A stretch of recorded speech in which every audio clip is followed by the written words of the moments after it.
channel and welcome back to a new vlog again. আজকে আবার বেরিয়ে পড়েছি নতুন একটা গন্তব্যের উদ্দেশ্যে। আর আমি আছি দিল্লির হজরত নিজামুদ্দিন রেলওয়ে স্টেশনে। আগরতলা থেকে আজকে দিল্লি এসেছি আর দিল্লি থেকে এখন ট্রেনে করে যাব হরিদ্বার উত্তরাখণ্ডে। জাস্ট ট্রেন আসার ওয়েট করছি। ভিডিও হ্যান্ডেল থেকে আমি বুঝতে পেরে গেছি যে আমি কোথায় যাচ্ছি। এখন ট্রেন আসার ওয়েট করছি, ট্রেনে করে হরিদ্বার যাবো। আর আগামীকাল হরিদ্বার থেকে আমার মেইন জার্নি স্টার্ট হবে, যেখানে যাচ্ছি সেটার উদ্দেশ্যে। এই পুরোটা সিরিজে প্রচুর ভিডিও আসবে, সবগুলো ভিডিও তোমরা সঙ্গে দেখতে থাকো। এখন জাস্ট ওয়েট করছি ট্রেন আসুক, তারপর তোমাদের সঙ্গে আবার কথা হচ্ছে। সাথে থেকেও ভিডিওটা শেষ অবধি কিন্তু অবশ্যই।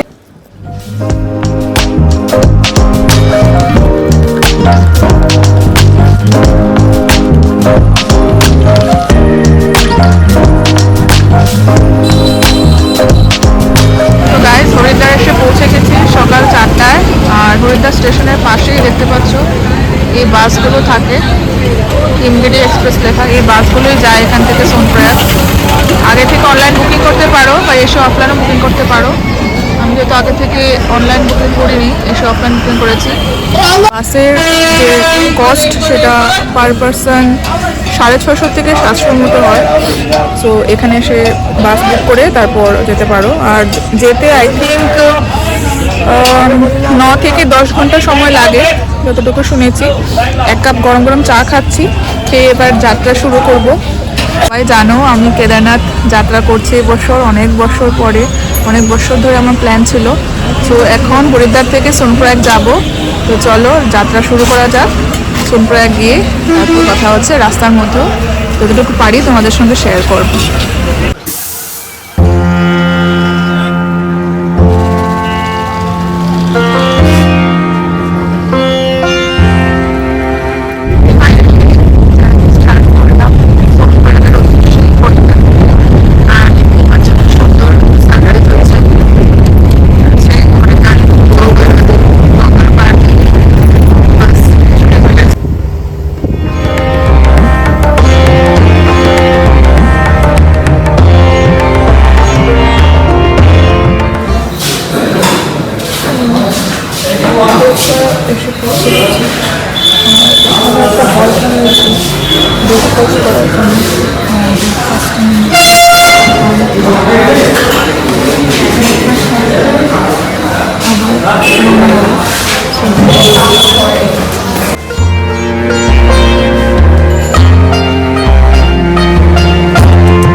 সেখান থেকে প্রায় 8 কিলোমিটার ডিস্টেন্স পায়ে হেঁটে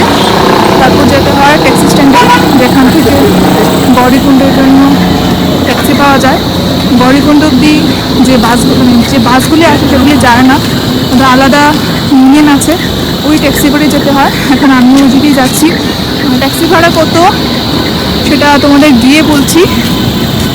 আশেপাশে প্রচুর দোকানপাট আছে, যদি উইন্টার ক্লথস কিছু কেনা থাকে এখান থেকেও তোমরা কিনতে।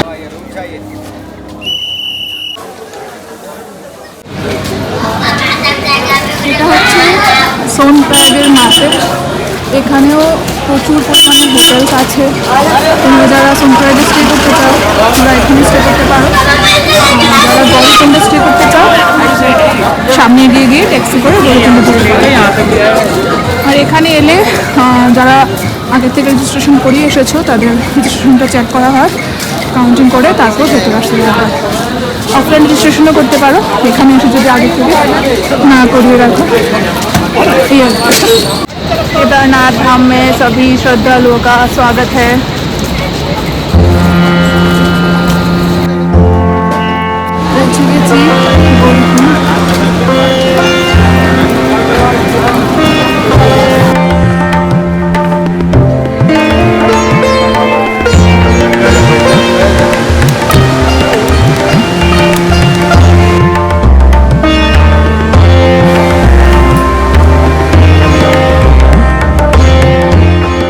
এখন বাজে 3:30 আর গৌরীকুণ্ডে এসে পৌঁছেছি 3টার সময়।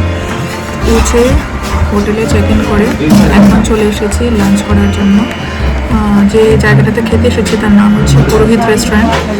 এখানে এই জায়গাটার রেকমেন্ডেশন আমি আগেও পেয়েছি, তাই ভাবলাম এখানে চলে আসি ট্রাই করার জন্য। আর আমি যে হোটেলে স্টে করছি তার নাম হচ্ছে অন্নপূর্ণা হোটেল। তো এই জায়গাতে যেরকম সার্ভিস প্রোভাইড করছে আমার বেশ ভালো লেগেছে। তো চলো এখন আগে খেয়ে নিই, তারপর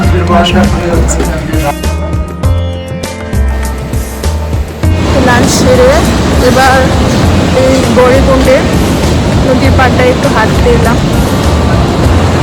এই যে দেখতে পাচ্ছ এই টেম্পলটা হচ্ছে গৌরী মাতা টেম্পল। আর এখানে কিছু লোক টেন্ট গেড়েও থাকছে। সো তোমরা এখানে এলে গৌরীকুণ্ড এলে এই টেম্পলটা ঘুরে দেখতে পারো। আর এই দিকের একটা রাস্তা আছে ধরে, এখানে ওই নদীর পাশ দিয়ে গৌরীকুণ্ড আছে। এটা আমার হোটেলের ছাদ থেকে ভিউ।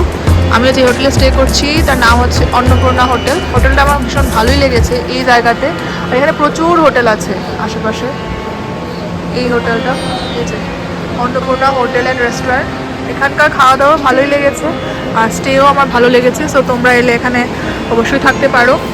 তো সন্ধ্যায় একটু বেরিয়েছিলাম গৌরীকুণ্ডের মার্কেটটা এক্সপ্লোর করার জন্য। এখানে খুব সুন্দর সুন্দর একটা দোকান দেখলাম, যেখানে সুন্দর সুন্দর সুভিনিয়ার আছে। আমিও বাড়ির জন্য কয়েকটা কিনে নিয়েছি, তোমরা এলেও এখানে কিনতে পারো।